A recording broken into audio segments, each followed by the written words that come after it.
ভাইরে, বর্তমানে ঠান্ডা যে পরিমাণ ভাইরাল হয়েছে, এর আগে রাসেল ভাইপার মনে হয় এতটা ভাইরাল হয় নাই। বিশেষ করে বাংলাদেশের যারা মানুষ মধ্যপ্রাচ্যের দেশগুলোতে থাকে, সৌদি আরব, কুয়েত, কাতার বা আরব আমিরাতে যারা থাকে, ওরা কি করে কফিলের জন্য, কফিল মানে হচ্ছে মালিক, তাদের মালিকের জন্য নাকি ঠান্ডা ধরে নিয়ে যায়, ওইগুলোকে ভিডিও করে ভিডিওগুলো ছাড়ছে। এইগুলা নিয়ে বর্তমান সোশ্যাল মিডিয়া একদম তোলপাড়। ইউটিউব, ফেসবুক কোনো জায়গায় ঢুকা যাচ্ছে না।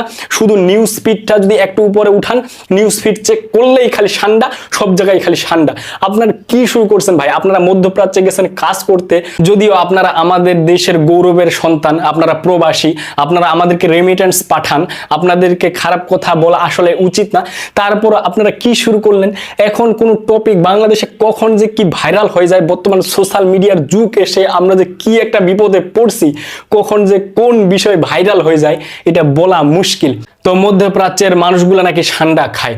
তো আমরা যারা হানাফি মাযহাবের অনুসারী, হানাফি মাযহাব অনুযায়ী আবার ঠান্ডা খাওয়া হারাম। অন্যান্য যেগুলো মাযহাব আছে, শাফেঈ, মালিকি, হাম্বলি, এই তিন মাযহাব অনুযায়ী আবার ঠান্ডা খাওয়া যায়।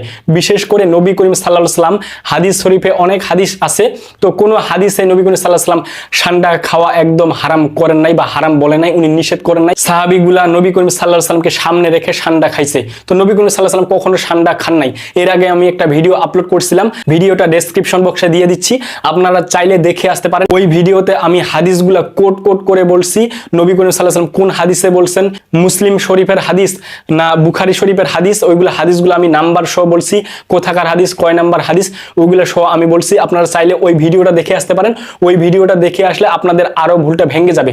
তো আমার কথা হচ্ছে, আপনারা মধ্যপ্রাচ্যে গেছেন কাজ করতে, আপনাদের মালিক আপনাদেরকে ঠান্ডা ধরতে পাঠাইছে, তাই বলে আপনারা ওটা ভিডিও করে ভিডিওগুলো ছাড়তেছেন। বর্তমান বাংলাদেশে শুধু ঠান্ডাই নিয়ে পড়ে আছে মানুষজন, সব জায়গায় খালি ঠান্ডা, সব জায়গায় খালি ঠান্ডা।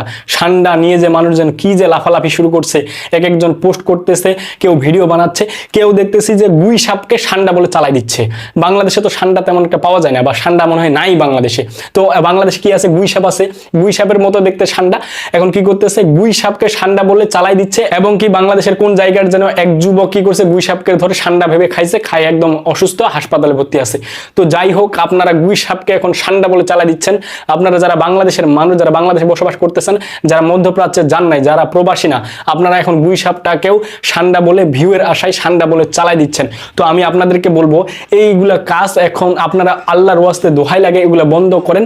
কখন কি বিষয় আপনারা যে নাড়া দিচ্ছেন, কখন কি যে আপনারা চিনি, ওই যে একটা কথা আছে না, দেলারা চিনি ছাড়া, তো আপনারা যে কখন কোন বিষয় ভাইরাল করতেছেন, আমার মনে হয় আপনারা নিজেরাও জানেন না, আমরাও জানি না।